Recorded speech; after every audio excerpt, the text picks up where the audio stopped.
The courtroom was cold, much colder than I remembered from 3 years ago, when Derek first filed for divorce. Back then, I'd been blindsided, devastated, sitting alone on those same hard wooden benches while he stood confidently beside his attorney. Today was different. Today I knew exactly what was coming. "All rise," the bailiff announced as Judge Harrison entered, his face a carefully practiced mask of neutrality.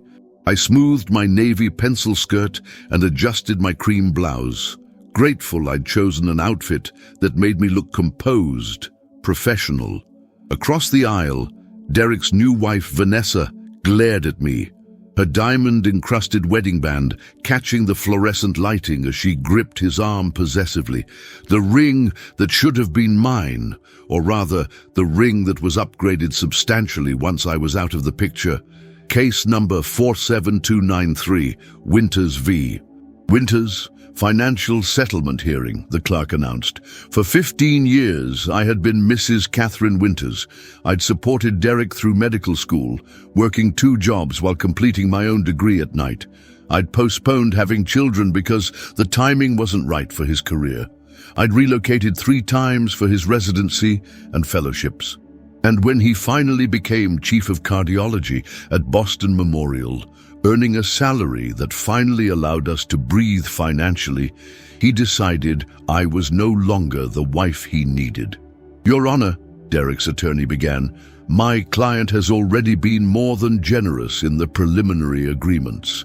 The house in Cambridge has been transferred to Ms. Roberts' name, and Dr. Winters has continued to pay the mortgage for the past 2 years despite no legal obligation to do so." I watched Derek nod solemnly, the perfect picture of magnanimity. He'd always been good at appearances. My attorney, Marissa Chen, remained perfectly still beside me. We had discussed our strategy extensively. Let them talk. Let them show their hand first. Furthermore, his attorney continued, Dr. Winters has provided a monthly stipend well above what would be required by the state of Massachusetts, despite the fact that the marriage produced no children, and Ms. Roberts is college-educated and fully capable of supporting herself. I felt rather than saw Vanessa's smirk from across the room. She was younger than me by nearly a decade, a pharmaceutical sales representative who had met Derek at a medical conference in Chicago. Within 6 months of our separation, they were engaged. Within a year, she was pregnant with twins. Judge Harrison reviewed some papers before him. I see the remaining disputes concern Dr. Winters' retirement accounts, investments, and the matter of intellectual property related to the cardiac monitoring device patent. Is that correct? Yes, Your Honor. Both attorneys confirmed almost simultaneously. Derek leaned forward. Your Honor, if I may speak directly.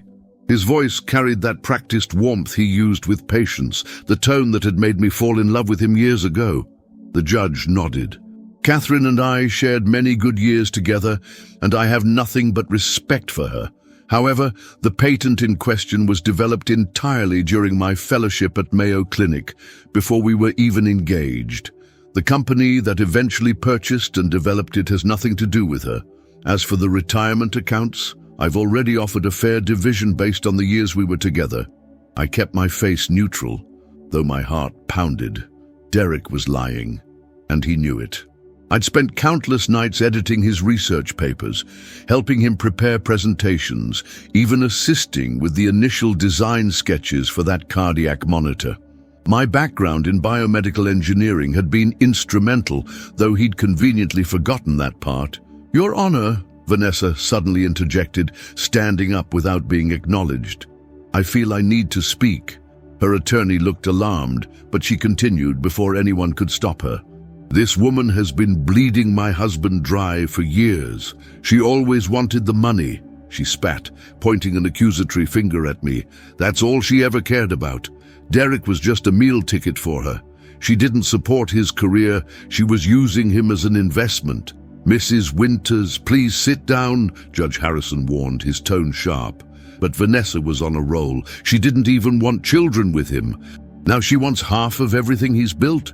She abandoned their marriage emotionally years ago. Ask anyone at the hospital. Everyone knew they were having problems long before I came into the picture. I felt a rush of cold anger. The narrative they'd constructed was so pristine, so convenient. Poor Derek, trapped in a loveless marriage with a cold, calculating woman who saw him as nothing but a provider. I was the villain in their story, the obstacle they had heroically overcome. "Your Honor," my attorney finally spoke, her voice calm and measured. "If the court would permit, we have evidence that contradicts several of Dr. Winter's claims." She reached into her briefcase and removed a sealed manila envelope. This contains documentation that Ms. Roberts was, in fact, an instrumental contributor to the cardiac monitoring device that Dr. Winters claims sole credit for. Derek's face darkened as Marissa handed the envelope to the bailiff, who passed it to the judge. "Additionally," Marissa continued, "we have evidence that Dr. Winters began transferring significant assets to offshore accounts approximately 18 months before filing for divorce, a clear attempt to shield these assets from equitable distribution." The judge's eyebrows rose slightly as he opened the envelope. Inside were emails between Derek and the medical device company, clearly acknowledging my contributions to the design. There were also bank statements showing transfers to a Cayman Islands account, and most damning of all, text messages between Derek and Vanessa dating back 3 years, a full year before he'd asked me for a divorce. Judge Harrison studied the documents carefully, his expression growing increasingly grave. "Dr.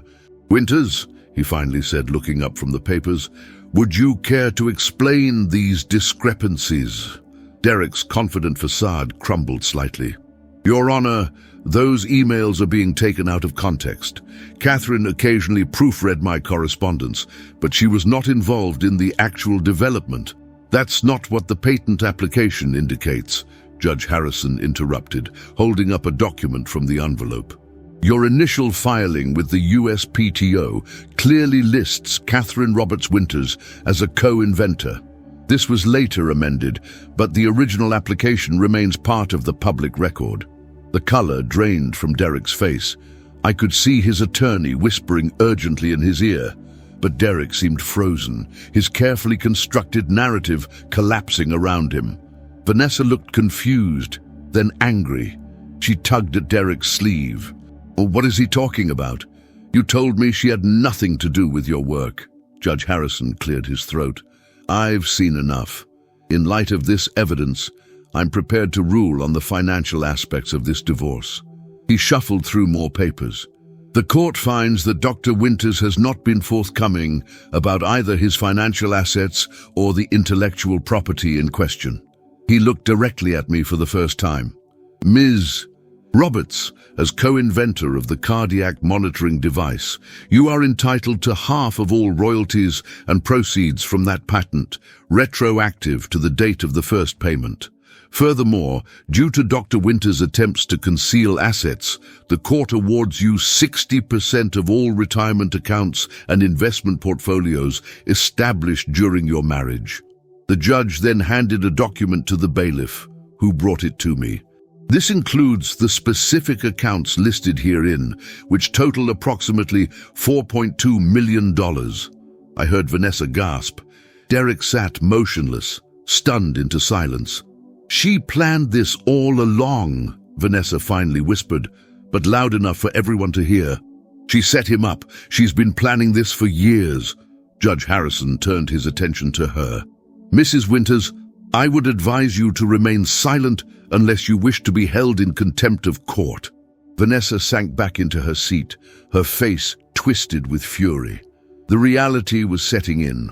The lifestyle she had imagined, built on the foundation of Derek's wealth and success, was crumbling before her eyes. The silence in the courtroom was deafening. I felt a strange sense of peace wash over me, not triumph, not even vindication, but simply the quiet satisfaction of truth finally coming to light. As we prepared to leave, I noticed Derek approaching me, his face a mixture of anger and desperation. "Catherine," he said quietly, his voice stripped of its usual confidence. We need to talk about this. Surely we can work something out between us without involving the courts further. I looked at him, really looked at him, for the first time in years. The man I had loved, supported, believed in. The man who had discarded me when something shinier came along. "There's nothing left to discuss, Derek," I replied, my voice steady. "The court has spoken. The truth has spoken." From across the room, I could see Vanessa watching us, her eyes narrowed with suspicion and fury. She marched over, her designer heels clicking aggressively on the courtroom floor. "This isn't over," she hissed at me. "You think you've won, but you have no idea what you've done." I simply smiled at her, a genuine smile that held no malice. "I know exactly what I've done. I've reclaimed what was rightfully mine, nothing more, nothing less." As I turned to leave with Marissa, I heard Vanessa's voice rise behind me. "She orchestrated this whole thing. She knew about the offshore accounts somehow. She must have been spying on us." Marissa placed a hand on my shoulder, guiding me toward the exit. "Don't engage," she whispered. "We've won. That's all that matters." Outside the courthouse, the spring sun felt warm on my face. For the first time in 3 years, I felt the weight lifting from my shoulders. The divorce had consumed me, defined me for too long. Now, I could finally move forward. My phone buzzed with a text from my sister Claire. "How did it go?" I typed back, "Better than expected. I'll tell you everything over dinner." As I waited for my Uber, I watched Derek and Vanessa emerge from the courthouse. They were arguing, their body language tense and hostile. Vanessa gesticulated wildly while Derek tried to calm her down, glancing around nervously to see if anyone was watching. I felt a twinge of sadness, not for what I had lost, but for what I had once believed in. The marriage I thought we had, the partnership I had committed myself to so completely. My Uber arrived, a sleek black Tesla. As I settled into the back seat, I caught a final glimpse of Derek and Vanessa in my peripheral vision. She was crying now, mascara streaming down her face, while he looked utterly defeated. "Where to?" the driver asked cheerfully. I gave him the address of my apartment in Cambridge, the apartment Derek had been so generous to let me keep. As his attorney had emphasized, little did they know I'd already accepted an offer on it yesterday, well above asking price. The real estate market in Cambridge was booming, and I was ready for a fresh start. "Rough day?" the driver asked, noticing my formal attire. "Actually," I replied, smiling to myself, "it's been a pretty good day. A day of endings, but also new beginnings." As the Tesla pulled away from the courthouse, I allowed myself a moment to breathe deeply. The leather seats were cool against my skin, a stark contrast to the heat of emotions I'd been containing for hours. My phone buzzed again, Claire sending a follow-up text. "Reservations at Sorrelina at 7. We'll break out the good champagne tonight," I smiled. Claire had been my rock throughout this entire ordeal. When Derek first asked for the divorce, she'd flown in from Seattle and stayed with me for 2 weeks, forcing me to eat when food felt like sawdust in my mouth, accompanying me to my first meeting with Marissa, and helping me pack Derek's things when he moved out. "Perfect," I texted back. "I'll be there." The Uber driver navigated through Boston's narrow streets as I gazed out the window, watching the city I'd called home for 15 years. Every corner held memories. The coffee shop where Derek and I had spent Sunday mornings reading the Times, the park where we'd planned to take our children someday, the hospital where he'd built his career while I'd put mine on hold. My thoughts were interrupted by another text message, this one from a number I didn't recognize. "This is Vanessa. We need to talk, just you and me." I stared at the screen, my heart suddenly racing. How had she gotten my number? I'd changed it after the separation. Another message followed. "Derek doesn't know I'm contacting you. Meet me at Thinking Cup on Newbury in 1 hour, please." I hesitated, my thumb hovering over the keyboard. Every instinct told me to ignore her, to continue with my plans for the evening, to celebrate my victory with Claire. But curiosity got the better of me. "Why?" I typed back. The response came quickly. Because there's something you should know, something that changes everything. I sighed, knowing I would regret this. Fine, 1 hour. I redirected the Uber driver to my apartment, deciding I needed to change and collect my thoughts before this unexpected meeting. As we pulled up to my building, I tipped generously and stepped out, straightening my shoulders. Whatever Vanessa wanted, I wouldn't let her see me rattled. My apartment felt different somehow, as if the court decision had altered the very air within its walls.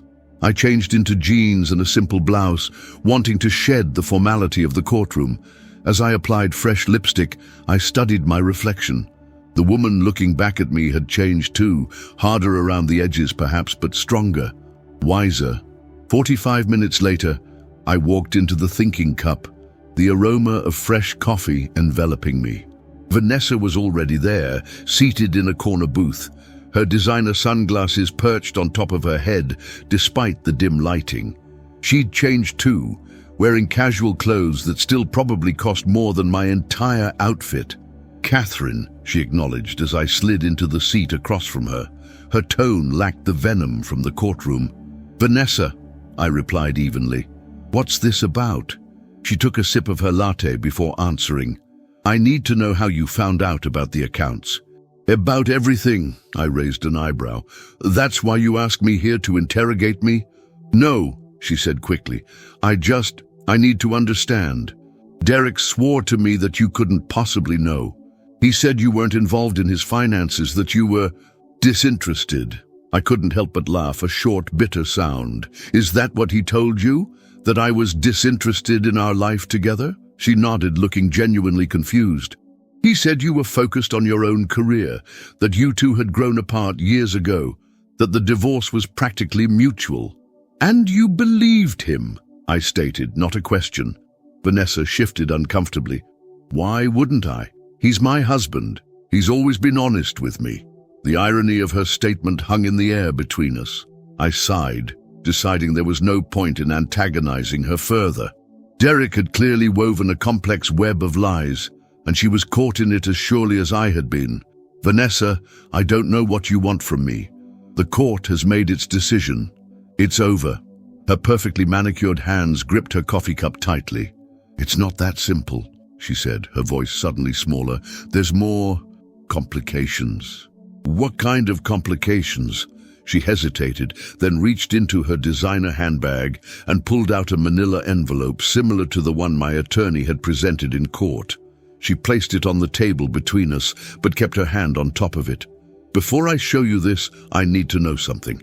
Did you ever suspect Derek was unfaithful before me?" The question caught me off guard. I considered lying, but what was the point? "Yes," I admitted, "about 4 years ago. There was a surgical nurse. He denied it, and I chose to believe him. I wanted to believe him." Vanessa nodded slowly, as if confirming something to herself. Then she removed her hand from the envelope. "Look inside." With a sense of foreboding, I opened the envelope and pulled out several documents. Bank statements primarily. As I scanned them, my confusion grew. "These are from an account in your name," I said, looking up at her. "Keep reading," she instructed, her voice tight. I continued through the statements, noticing large deposits, all from Derek, dating back over 4 years. The amounts were substantial, sometimes $10,000 or $20,000 at a time. Then I came to a document that made my blood run cold, a paternity test. "I don't understand," I said, though a horrible suspicion was forming in my mind. Vanessa's eyes were shining with unshed tears. "The twins aren't his," she said flatly. "I was already pregnant when we got together. He knew. He always knew." I stared at her, stunned into silence. "It was an arrangement," she continued, her voice barely above a whisper. "I met him at that conference in Chicago. He approached me, not the other way around. He said he needed someone presentable, someone who could help his career advance to the next level. He was being considered for the hospital board, and apparently they're very traditional about their members having stable family lives. So he..." "What? Paid you to pretend to be in love with him?" The words felt ridiculous coming out of my mouth. Vanessa laughed humorlessly. It wasn't supposed to be that complicated. Initially, it was just about appearances. I would accompany him to events, play the role of adoring girlfriend. But then he decided a pregnant fiancée would garner even more sympathy from the board, the devoted doctor starting a family. It was perfect timing since I was already pregnant, and the actual father wanted nothing to do with us. I felt sick. And the divorce? Was that part of the arrangement too? She nodded, not meeting my eyes. He said your marriage was already over in all but name, that you'd be relieved, that there would be a generous settlement. She swallowed hard. I didn't know about the offshore accounts or that he was planning to cheat you out of the patent. That wasn't part of our agreement. I leaned back, trying to process this bombshell. Derek hadn't just betrayed me with an affair. He'd orchestrated an entire false narrative, a complete fabrication of a relationship, all to advance his career.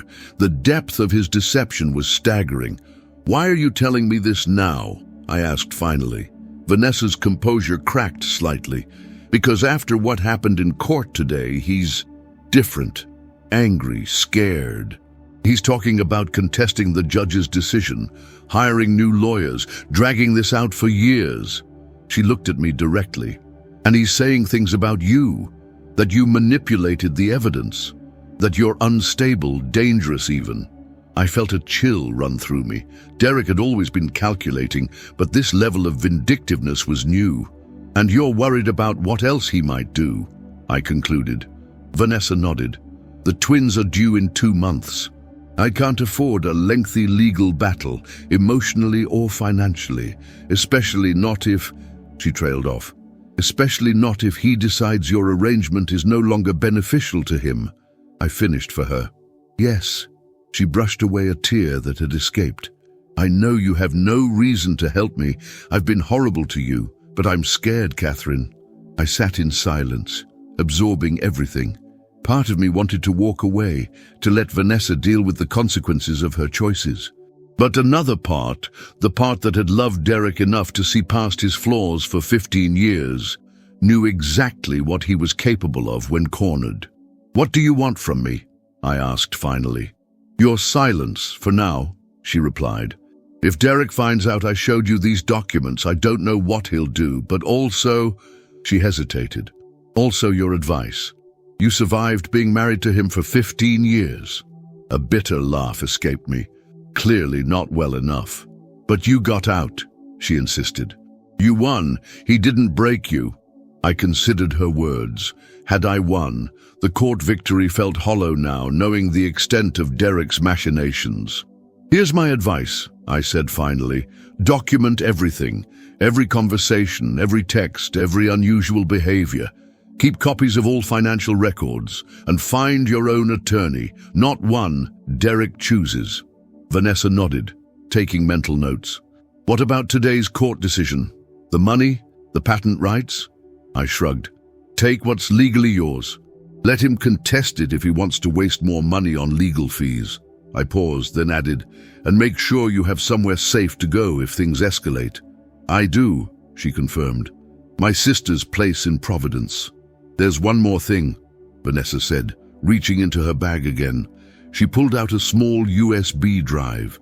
"This contains recordings, phone conversations between Derek and the hospital board members discussing his family strategy, and some between him and me outlining our arrangement." I stared at the drive.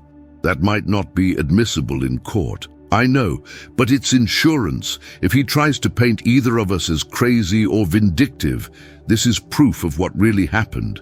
She pushed it across the table. "I want you to have a copy." I hesitated before taking it. "Why trust me with this?"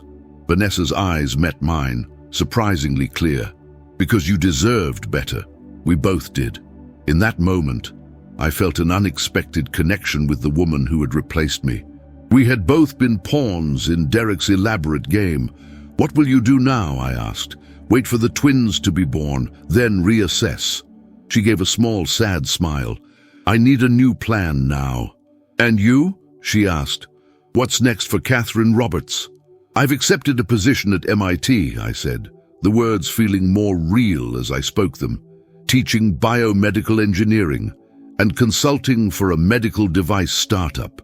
That sounds perfect for you, Vanessa said, sincerity in her voice. It feels right, I admitted, like returning to the person I was meant to be. As we prepared to leave, Vanessa hesitated. Catherine, I know this doesn't make up for anything, but I'm sorry for my part in all of this.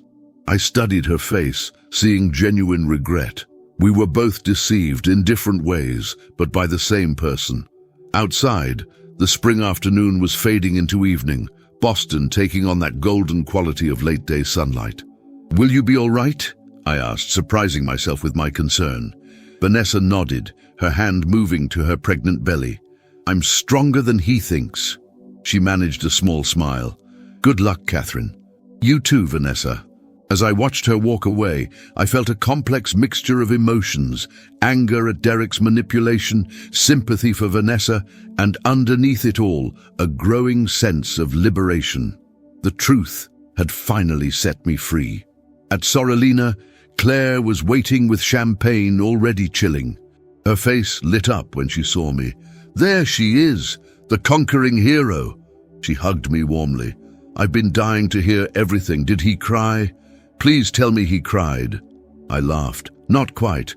But his face, when the judge announced the decision, that was almost better than tears. Claire raised her glass. To justice, and to my amazing sister, who finally got what she deserved. I clinked my glass against hers. To new beginnings, and to the truth, however long it takes to come to light. Later, Claire studied me across the table. You seem different, lighter somehow. Is it just the court victory? I considered telling her about my meeting with Vanessa, about the revelations and the USB drive in my purse, but that could wait.